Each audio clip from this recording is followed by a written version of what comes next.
not be a lot because we have a great tradition of actually spending St. Patrick's Day doing things you can't normally do during Lent because I'm sure, as everyone knows, St. Patrick's Day is not considered Lent.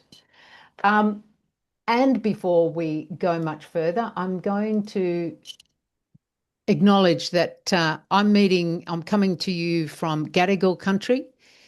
It is the land of the Eora Nation. It is land that was never ceded. It is our burden that we aren't living yet in right relationship with either this country or the First Nations people that cared for it so beautifully for so long. And I really live in hope that one day all of us will be actually welcome to country and live in right relationship with it. I'm looking around at all the names. You're all on different country. So, yeah, I just wanted to acknowledge that. I'm really excited about tonight. It's a completely exciting and disastrous time to be talking about America, to be talking about Australia. And I'm so thrilled, Alan, you were able to be here because in the current situation, I understand you're extremely busy.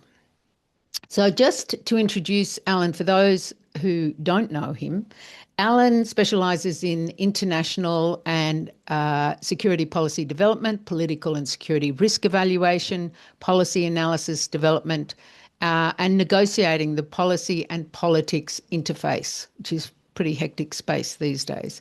Following a career spanning nearly 30 years in the Australian Public Service, he was Chief of Staff to Minister for Climate and Industry Greg Combay and Senior Advisor to then Shadow Minister of Foreign Affairs Penny Wong in 2017 to 2019.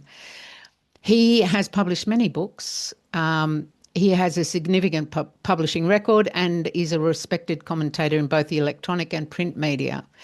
His book, No Minister, an insider's account of what happens behind the scenes in Parliament House, was published by Melbourne University in 2015. In March 2022, Upswell published No Enemies, No Friends, a critical examination of what limits Australia as an actor on the international stage. 2 years later, 18 months ago, he wrote The Odd Couple, the Australian-American Relationship. Thank you so much for being here tonight, Alan. This is the book. And the opening lines, I loved it. I really loved it. I have to say, I read it, it's only 18 months old, and I read it with a sense of nostalgia because things are moving so catastrophically fast.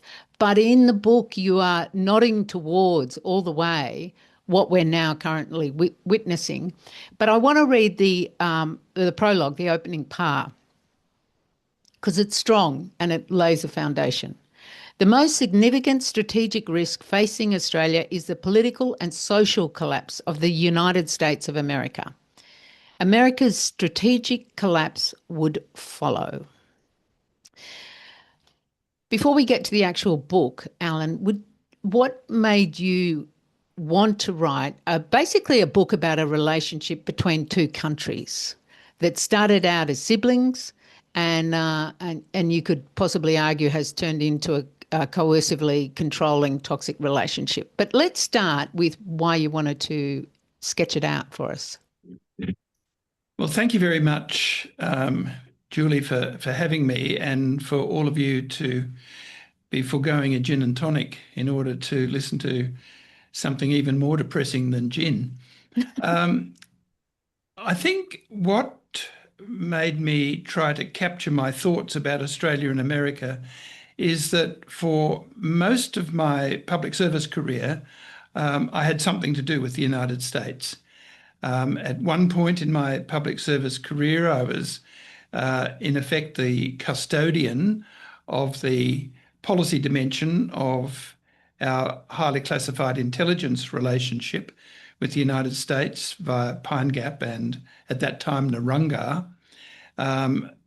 Fabulous facilities in what they're capable of doing, but equally demanding facilities for what they lock Australia into. So I thought that it would be helpful, sensing as I did a couple of years ago that we had every chance of a second Trump presidency to sketch out what kind of a relationship Australia and the United States have, going back uh, really quite a long way, Mm, mm.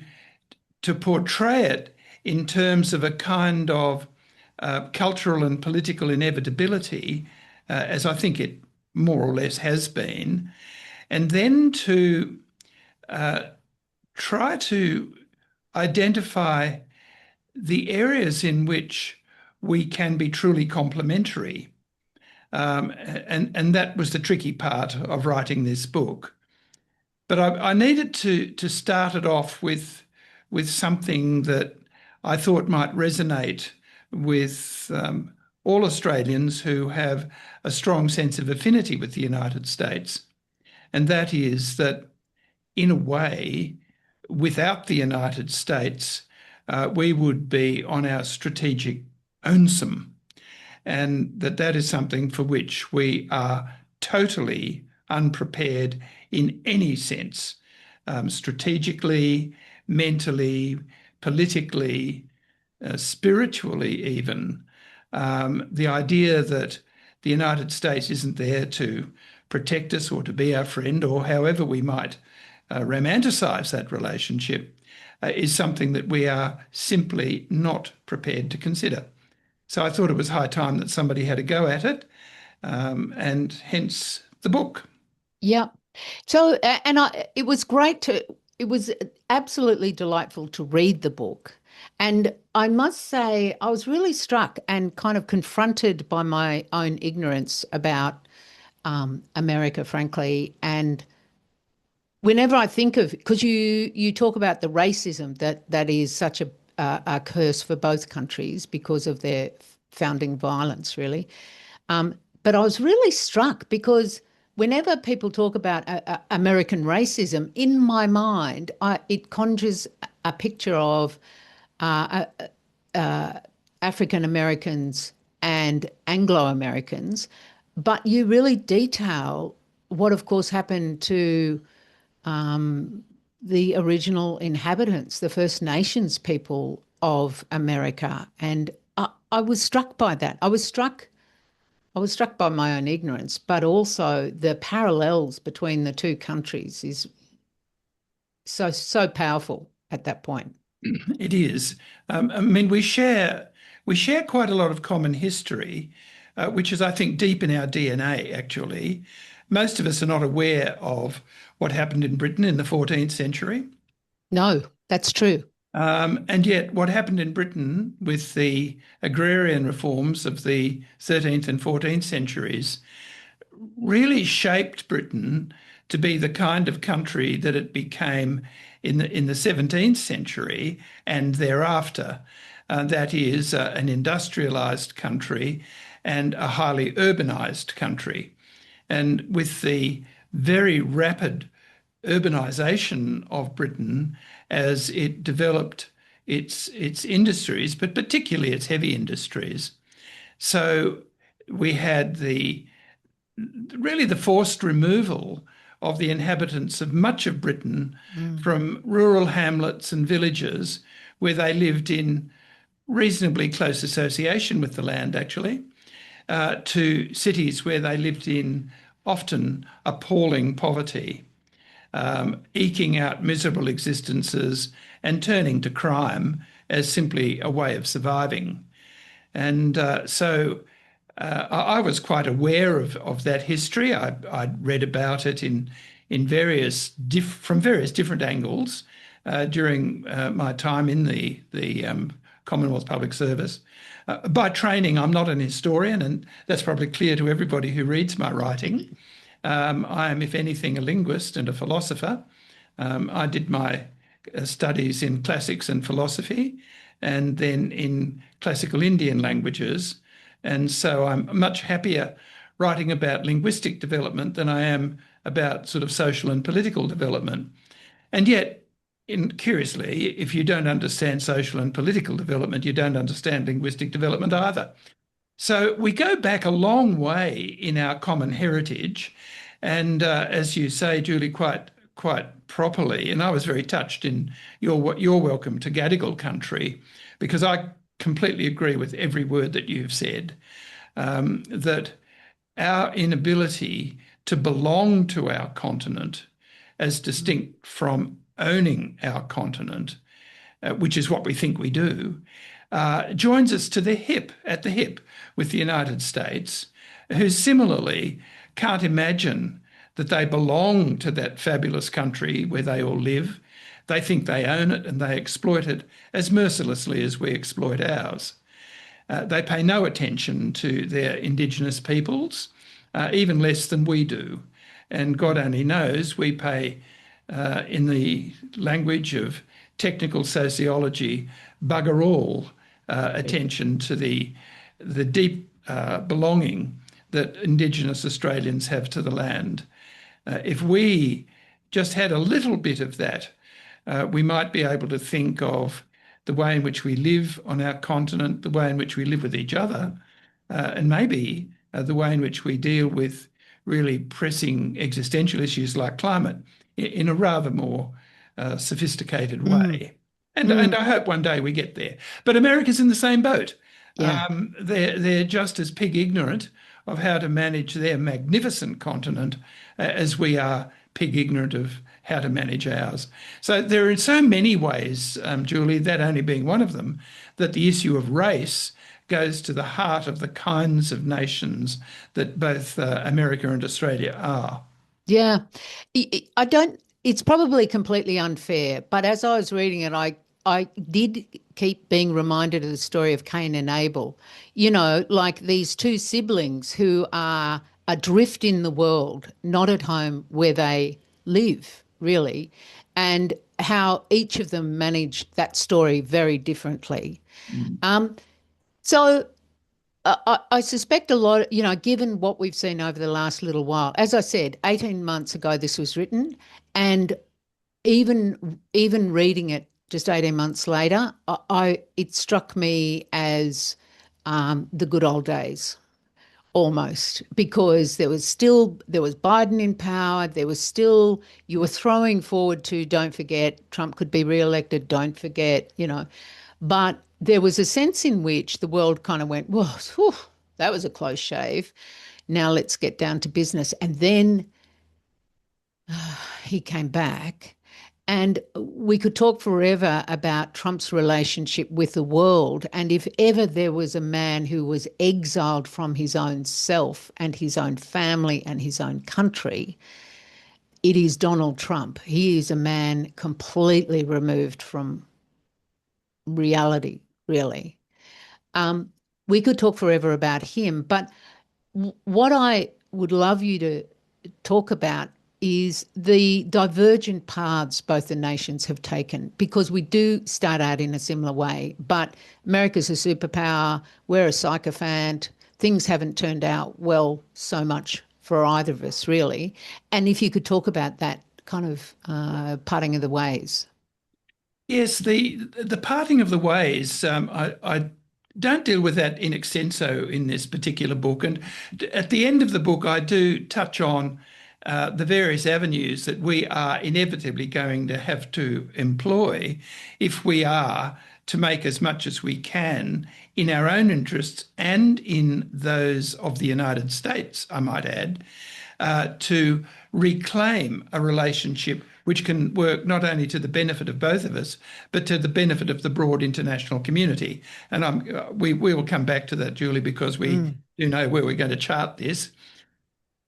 The divergence, I think, comes from a number of different sources. I mean, we're a different kind of continent from North America. We are brilliantly endowed, but differently. We don't have that sort of vast, rich interior that the United States has between the major rivers of the United States. Our early explorers were looking for the inland sea, and they sort of found it, but it was vestigial. It was stopped being a sea a couple of 100 million years ago, and since then we've had a lot of desert, but it's very rich.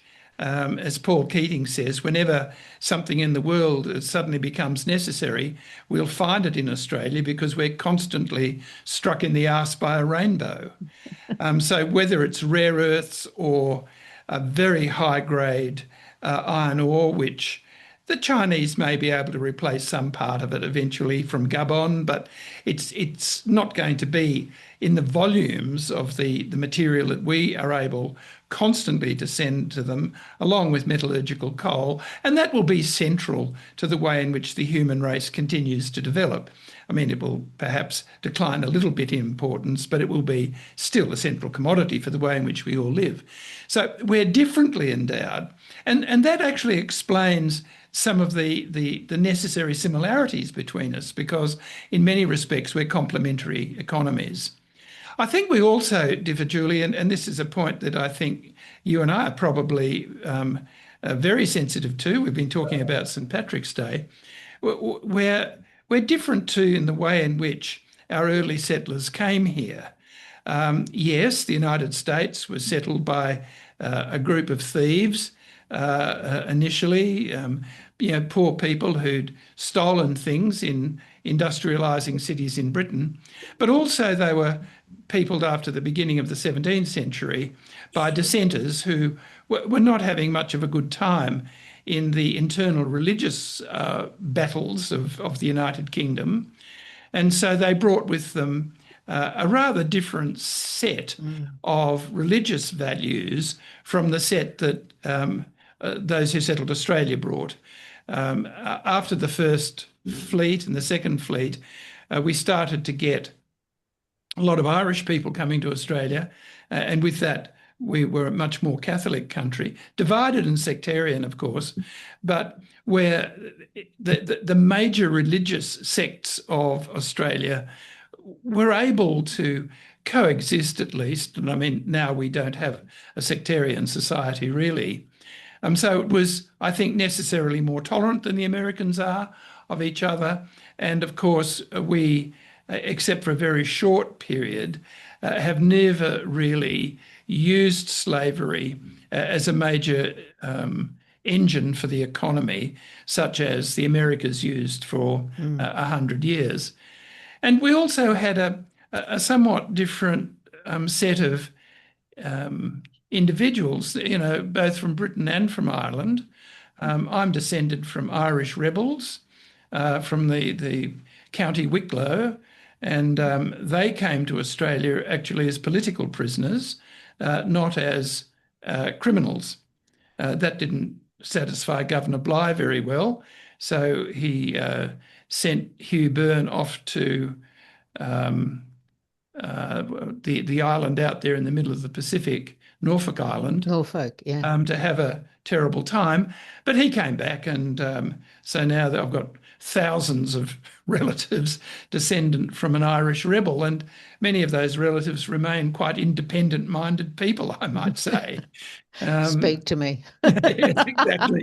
Spread out all over Australia, and even if quite a few of them around in the Riverina and down along the Murrumbidgee and up in the Monaro, and it's spread out everywhere. And sometimes I bump into them, and we have this sort of funny Ancestors' Day.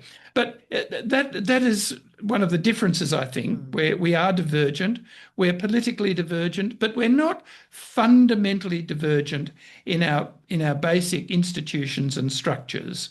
The Americans looked to France for some of their constitutional models, but we looked to the United States for our constitutional model. I think we came up with a better one, actually.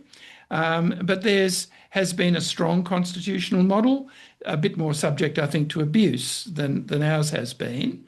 But we've nonetheless managed to abuse ours well enough, particularly on issues of race.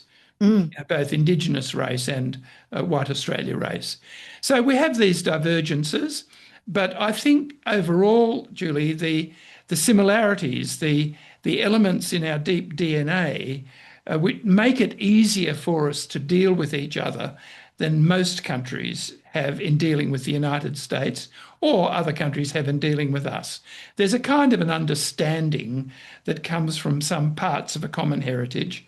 And one notices that in traveling in the United States, where evidently I've traveled very extensively, that no matter where you go in the United States, people are rather like Australians in their Mm. ability to open up to the experience of somebody who's different, but who's equally defiantly monolingual. So, and before I forget, because I will, at some point I want to also talk to you about the discussion we had, if it's okay with you, about where we find values. And remember, you were speaking about the role of law in this, which I really want to develop a bit later. But so why are we in the position today? And, when we put the blurb together for this, I made a slip. I said something about how our paths had really diverged. And I think it was you, Alan, that corrected and said, actually, we're in a position where Australia should be scandalised by what's going on with America right now. However, we are not scandalised. America's engaged in an illegal war. Trump is out of control, bombing people for fun, and Australia is, if not quite going along with it yet, has certainly come out and supported an illegal war at a time when I think most of us expected, if not a kind of hang on a second, this is not okay, silence, but we didn't get that. No. No, I mean, I do understand why we do that. I'm always disappointed that we do it, and I'm disappointed when we do it. We have a tendency to shoot our mouths off before we think, and we're pretty good at that. And so we live to regret our opening remarks more often than we should, I think. We don't weigh things up as carefully as, say, a lot of the Europeans do before they commit themselves. I think you see that very clearly in the cack-handed response to the bombing of Tehran. Mm. We had no reason at all to take a position other than proclaiming illegality with respect to Israel's attack on Tehran. And yet we find some kind of dubious plausibility in arguing that a nuclear armed Iran would be a great threat to the security of the world. And so, dot, dot, dot, dot, it's sort of okay to bomb the shit out of it. Even though we know from the IAEA that they haven't got the materials, they haven't got the quantities, they don't have the systems to develop a nuclear weapon. And even if they were to start trying to, and we don't have the evidence that they are trying to, it would take them at least 10 years. So the idea that it's legitimate preemptively to go and bomb them 10 years out from when they might even consider having a go at it is a pretty big stretch. But we walked into that trap, I think, in a way that the Europeans haven't walked into it, saving only Britain. And interestingly, when Carney did walk into it, he backpedaled within 3 days by saying, well, actually, I'm now advised that the war was illegal, and that's our position. But not us. We've got to stay there, as you said, sycophantically supporting the United States come what may. And that, I think, distinguishes us from all of the rest of the allies of the United States, even Britain. And You make the point in the book, we have never seen an American act of aggression that we didn't want to be a part of. well, that's correct. You know, we And gate crash their wars, whether we're invited or not. It's like we're going to be here. well, we invited ourselves to Iraq, that's for sure. Yes. The only war in recent times that was a legal war was the first Afghan war, which at least had a UN Security Council mandate to go chasing after ISIS. But certainly no other war that we've been involved in has been a legal one. And you'll find, you know, leading Australians now, many of them the same age as I am, who were involved in the Vietnam War, will see it now as being illegal. I mean, Mm. it's a journey that Peter Cosgrave, for example, has been on, and Peter was a lieutenant in Vietnam at the same time as my brother was a Special Forces lieutenant. They knew each other. My brother actually thought at the time that it was an illegal war, that they were people fighting to regain their own country. But that was not a common view amongst most other Right. Australian officers Yeah. serving in Vietnam. But most would say so now. Yeah. And certainly the Second Afghanistan War, where we committed war crimes, that was an illegal war. So you make the point in the book that Australia has a self-esteem problem. Is this part of us trying to manage, in your view, is this part of us trying to manage a low self-esteem and question where is that low self-esteem coming from would be a subsidiary question. That we attach ourselves to the biggest, in the same way previously did with Britain. We are not a country that can imagine ourselves any longer standing on our own. So we look for the biggest guy on the playground that we get along with okay. Yeah, we do that. And I think, again, that deference is deeply built into our DNA. And we still see it in Australia. The number of people who will go to Britain or the United States or anywhere actually in order to gain recognition for their academic expertise, for example. They still want to go to Oxford and Cambridge, or they'd like to go to LSE if they're crazy communists, or they'd like to go to Stanford or to Berkeley, or maybe to Harvard or Princeton or Tufts or anywhere where they can get patted on the head and told that they're very good. I mean, we do it in the arts as well. Mm. Our best musicians So what's still happened here? still find it. I'm just about to boil the Sorry, topic, and I'll guys. do this Doug, while I'm. Doug, You know? Doug, could you mute yourself, please? Thanks awfully. Sorry Okay. about that. Thank you. We still find it necessary to go and get the pat on the head from somewhere else. And Americans are not like that. They don't need the Brits to pat them on the head. The moment they became independent, they established their own universities and were very proud to have their leading scientists, their leading philosophers, their leading academics of all kinds bask in the glory of a Harvard PhD or whatever. And we just still find it difficult to do that. If you're a second-class citizen, you'll do your PhD at the ANU or at Melbourne. But if you're really good, you get a DPhil. You won't A get proper one. You'll go to a proper Yes, university, a exactly. grown-up one. Yeah. So we're still like that. And I think this sort of deference to the United States is part of that generalized deference, that difficulty that we have to sort of self-affirm. And that's what I dealt with in the first book I wrote. I mean, I've been puzzled by our inability to self-affirm the whole of my life, and I'm still puzzled by it. And I just don't really understand why it is that we need somebody in Britain to tell us that we're any good in a sort of usually quite a condescending kind of way. Well, particularly when, our former sibling, America, that was so much like us, has grown up and decided not only are they great, they are, in fact, the greatest. Which Well, kind of brings me to a question of if you were writing this book today, how would you characterize the relationship? And more particularly, where do you think America is up to? well, I'll deal with that in two different ways, Julie, if I might.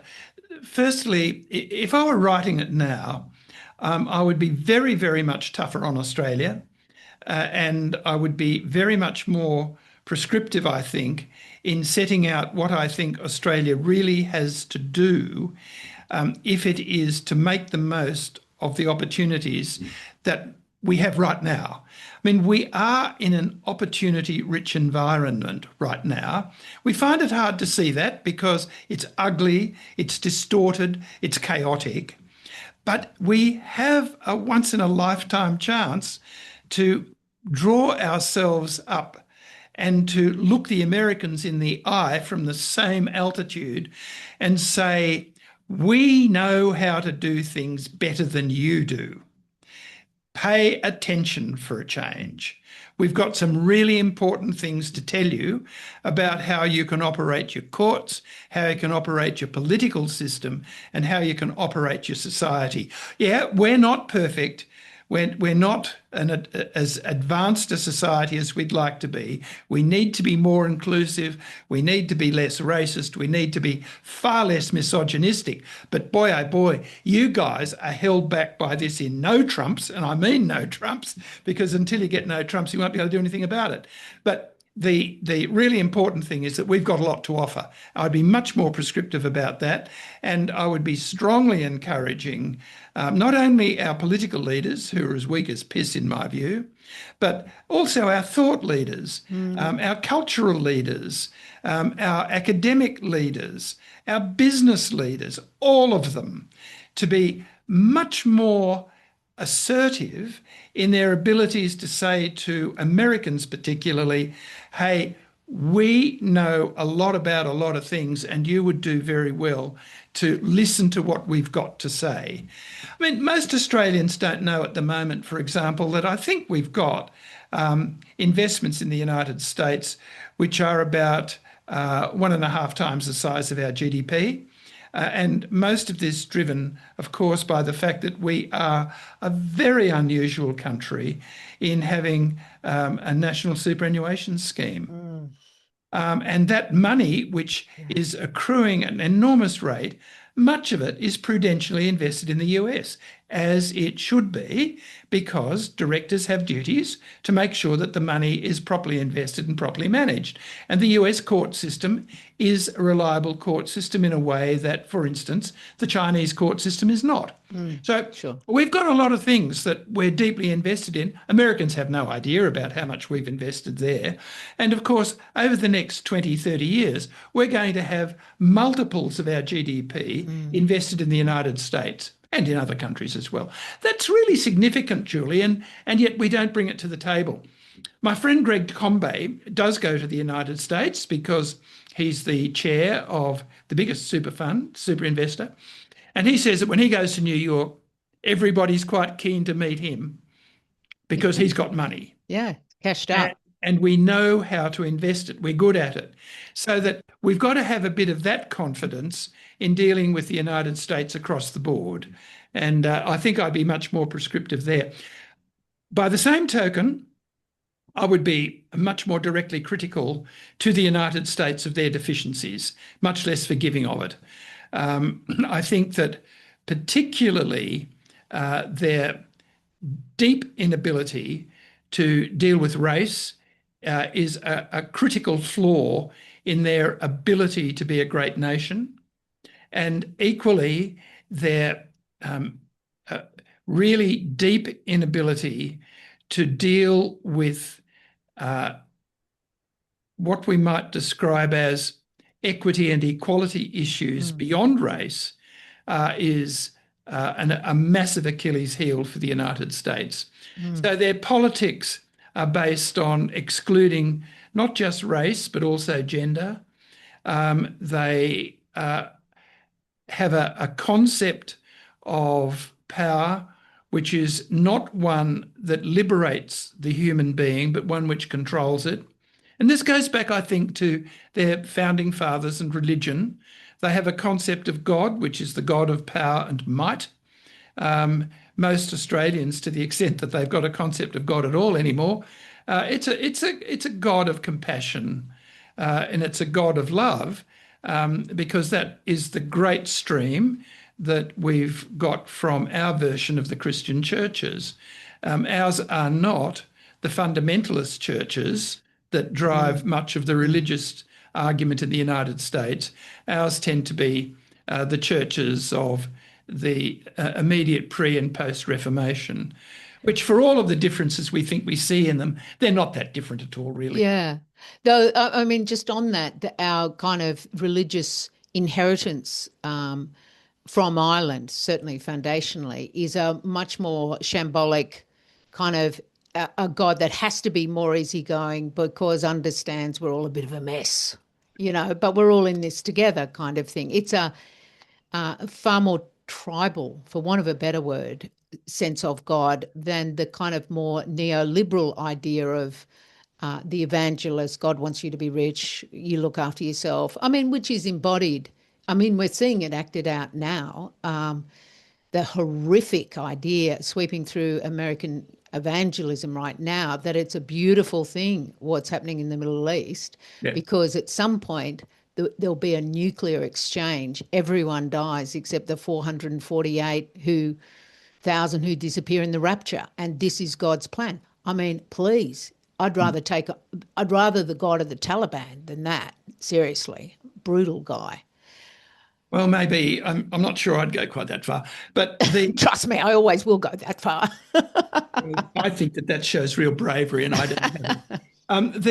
I think though that when we talk about the institutional alignments, and I think these are really very, very important. We have a lot to offer the United States in terms of law, and I think that is where Australia could make an absolute difference to the way in which the world operates, particularly if we could work in partnership with the United States in doing that, because we do share very important common elements that construct the rule of law. And I just want to touch on that Yeah, particularly because I think when I say we live in a target-rich environment, it is that we have real form, in delivering in a target-rich environment which comes out of mass suffering and mass chaos. And it's really our ability to acknowledge what Everett was able to do in San Francisco in 1945, along with the Americans, Stettinius in particular, who was the American negotiator, in forming the UN Charter and the principles on which that UN Charter is based, which are statements of where the rule of law comes from.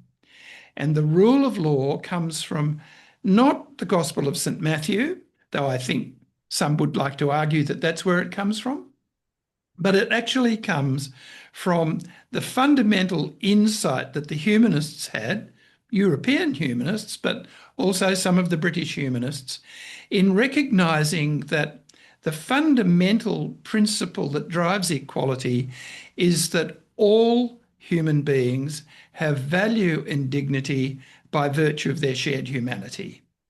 It's not a religious insight, it's an axiom around which you build the rule of law. And that is expressed almost in those terms in the preambular paragraphs of the UN Charter. And it was the wisdom of an eminent jurist like Everett who was able to bring that to the table and put in place a set of structures which by the end of the 1980s was established through a whole series of international institutions which more or less, perfectible of course, held the world together more or less. Could have been better, but it certainly could have been much worse. And that is what America has forgotten. It's what we have forgotten. I mean, Albanese has not said the word Everett once when talking about the international rules-based order, and yet we have a big stake in that because Everett delivered it. And I'm not making a political statement here, Julie, please. I'm making a statement about the law. Everett so was a great jurist. you speak about, like when we were discussing this before, we got to talking about the law because we were talking about the kind of crisis of values that Yep. is happening in the world today, and the bankruptcy of values. And I was really surprised because I guess I'm not used to people responding to that values crisis by saying, actually, laws are where we can reconstruct a sense of values. Law will actually give us the scaffolding we need to rebuild this house. But that's kind of where you're going, isn't it? It is. Because look, we crap on about values. I think we say, oh, we share values when we've got nothing to say. Our politicians say it all the time, and yet if you challenge them and say, well, just give us a couple of ideas, I mean, what values do we share? We share what? Equity, equality, fair go. Um, just ask any of the Yolngu people who are now dealing with the bauxite debris in the Northern Territory whether they think they've had a fair go. We think mateship is a value. Well, it's an interesting thing, isn't it, that Indigenous Australians do not use the word mate. To be a mate, and I'm going to exclude you, I think, you've got to have blue eyes. Okay? I'm You sorry to hear that. can't probably be a girl either. But I mean, I'm not really serious about that, Yeah, but yeah, you've got yeah, to be yeah. white. You've Yeah, got to be white to be a mate. And so we talk shit when we're talking about values. It's what we say when we've got nothing to say. What we do share with America is interests. We've got very, very clear interests that we share, interests around prosperity, interests around security, interests about our ability to manage our way in our regions. We've got deep interests there, and they're largely convergent. And I mean, I can't remember who it was particularly who said that, interests last forever. And they're the things that you will stand up and really want to resonate about. And there's a lot of truth in that, I think. One of the interests that we have is to be able to put in place the legal structures that allow us to deal with each other constructively, where we don't kill each other. Now, I know I'm crapping on about this because it's something that I really do hold very dear. But in his great speech in Davos, I think Carney made a very serious mistake, and it was towards the end of his speech where he quotes Thucydides. And he uses that quote from Book 5 of Thucydides, which says that the powerful mm, must do what they can, and the weak must endure what they must. And that might have been true in the time of the Spartans and the Athenians. It's bullshit now, though, because we've discovered law. And mm, what regulates the relationship between the strong and the weak is law, whether it's in our societies or whether it's an international rule of law. A country as small as, let me just pick one, Estonia, can manage its way through world affairs as well as a country which is, say, like France or Germany or America or Russia. Though, mind you, Russia's not all that great. Its economy is about the same size as Australia's. And yet no Russian would ever think of themselves as being other than a great power. mm. And what do? We pussyfoot around and we say we're a middle power. Well, I can tell you who the middle powers are: Iceland and Nicaragua. They're bang in the middle of the 206 countries that make up the UN. They rank at 104 and 105. We rank on almost everything we're involved in the top 20 in the world. There's nothing middle about the top 20. But isn't it? It's really interesting because what you're pointing out, I totally agree. Um, what you're pointing out, the remedy for what you're describing is a completely different national imagining, national dreaming, national change of heart at a very profound level that we cannot rely on any great politician coming through to deliver it for us. Although, frankly, I think with Whitlam and Keating and various others, we've been pretty lucky to get a leadership that has a really ambitious imagining for the country. Malcolm Fraser took it on, by the way. Yeah, yeah, He took it on with respect to race, and he yeah, took it on with respect to anti-Semitism, and he did very well in those things. yeah, I got to know Andrew Peacock pretty well. Andrew Peacock was a person who had exactly the sort of vision I'm talking about. I'm not talking about a far left wing progressive vision here. yeah, yeah, I'm yeah. talking about something which is deeply humanist because it goes to the heart of how law operates and how you get peace across that huge family of nations. And if you think about how the dispensation was written in 1945 and thereafter, very important nations now, like China, were completely excluded from it.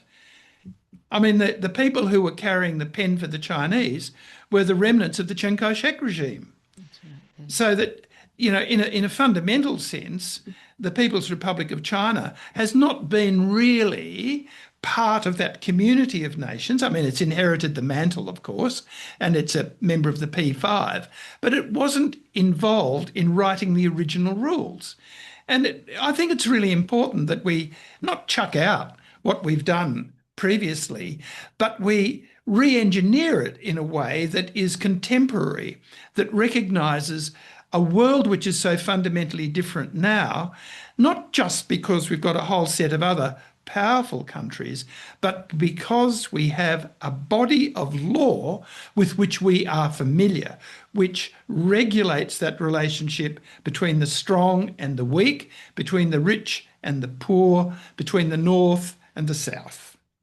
So I've got to go on to questions in a minute or I'll be killed. It'll be really sad.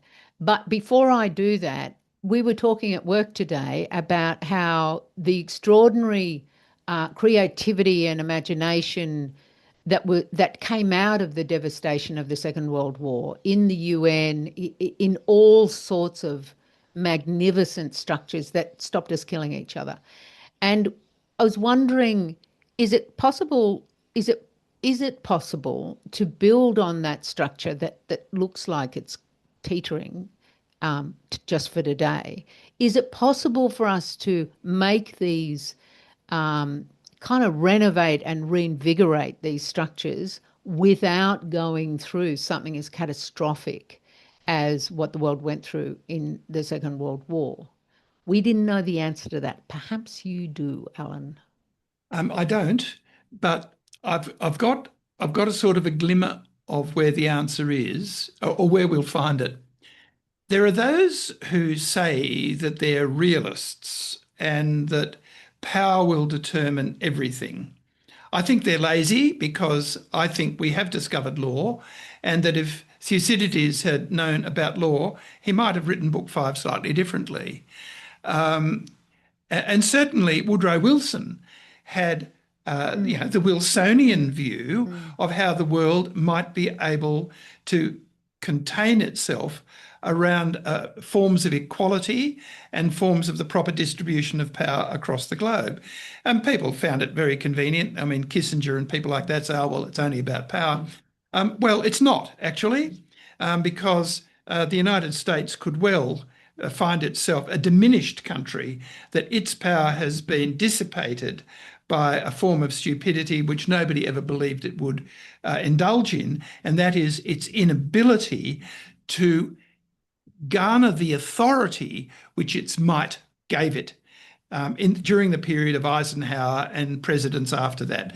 I mean, even Reagan, in his own funny way, understood something about that through the Camp David process and through his dealings with Gorbachev. But we've forgotten about that. So I think the way to find it is for countries like Australia and Canada, the countries of Europe that do share the same philosophical tradition that we have.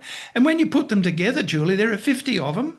And it is a large part of the world in terms of wealth and a pretty large part of the world in terms of population.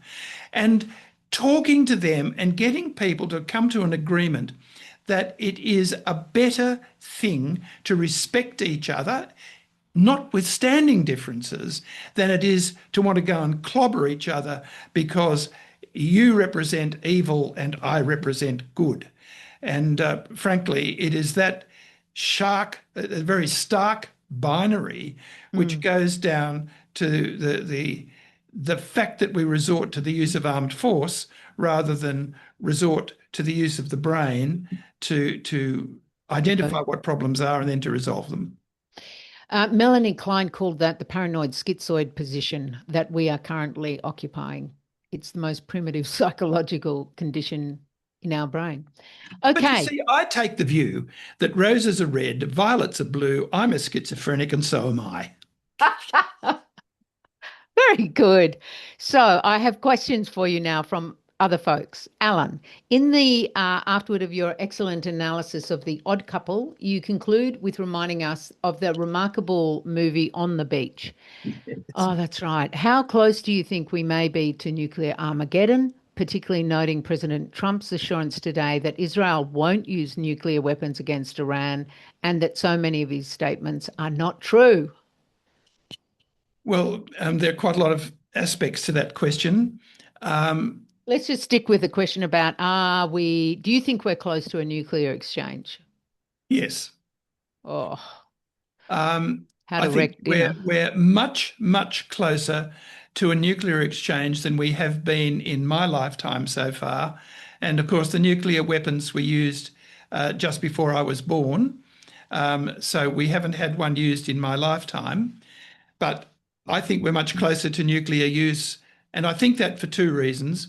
One, because the use of nuclear weapons has been legitimised in strategic planning on all sides. Under the Obama administration, its nuclear posture review, certainly by Putin and Lavrov in their statements about nuclear use in Ukraine, and by Britain and France in talking about their nuclear weapons renewal programs, that we are legitimising the use of nuclear weapons. But secondly, and I think perhaps more significantly, that the triumph of neoliberalism has come at the expense of human dignity. That we don't think of the dignity of human beings, and we don't have that automatic break that the extermination of peoples is something which we simply will not contemplate. And until we get back to a world where we will not contemplate the extermination of the human race, and we're not back there yet, Mm. then the use of nuclear weapons is much closer than we want it to be. So, on that, you're right. You are describing an environment where we are incrementally normalizing the concept of a nuclear exchange as if we could get away with it. Like as if it's possible for just, I don't know, America or Israel to bomb Iran or Russia to bomb, like as if it won't immediately escalate into the end of us.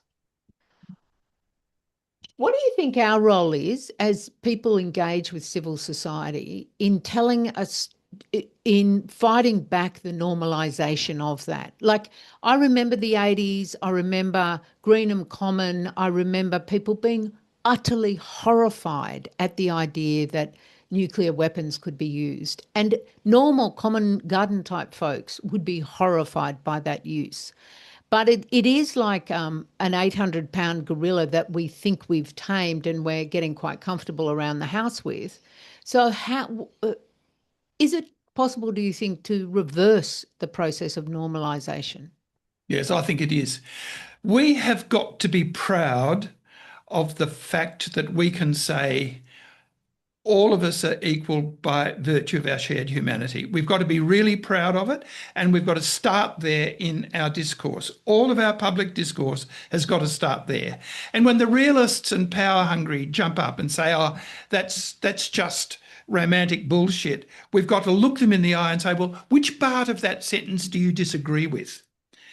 Do you want me really to say to everybody who's in this room, you are not worth listening to because you are not worth valuing as a human being?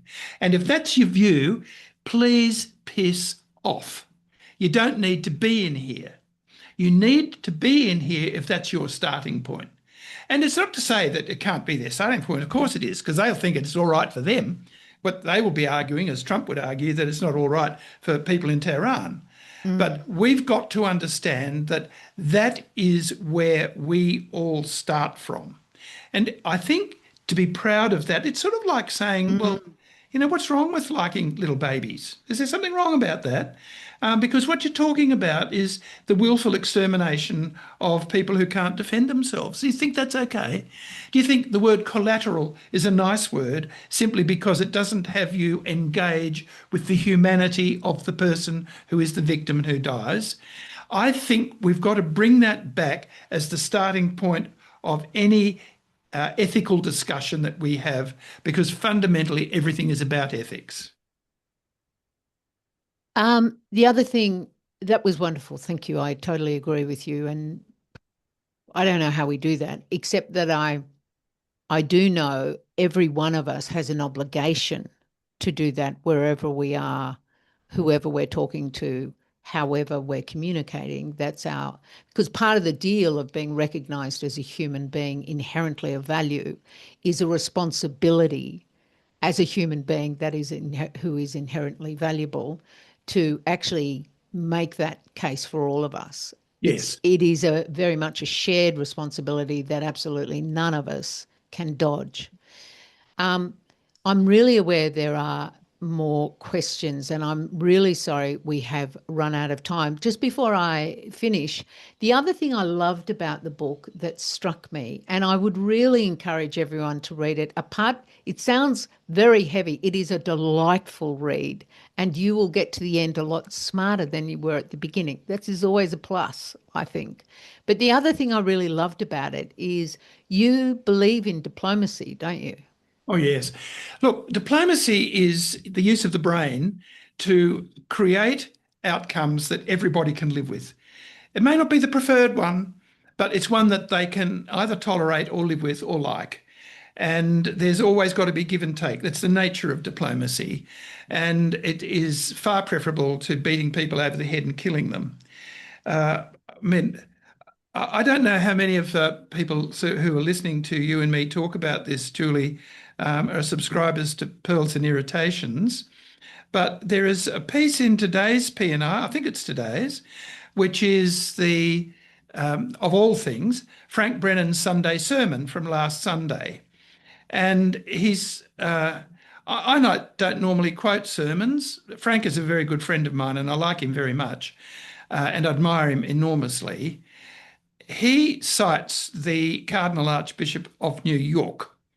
And I think that guy is, and he's not always held up to be a paragon of theological virtue, this guy, but I think he's right in saying, and this is what Frank is getting at in this particular sermon, that the war that we're dealing with at the moment is both illegal and immoral. Mm. And once the leaders of our community, and I don't just mean churchmen, the leaders of our community talk about illegality and immorality in the same sentence, we're making a bit of progress. Mm. And that's what Albo's got to do. It's what Penny's got to do. It's what Miles has got to do. What all of them have got to do. And in the absence of that, it's what we've got to do, I guess. Yeah, of course we have, all of us. Yeah. Alan, thank you so much. This has been such a delightful conversation. And again, I just say to everyone, the book is called The Odd Couple, and it is really a delightful read. But you end up smarter at the end. Thank So you all very much for listening to Julie and me. thanks, everyone, and good night.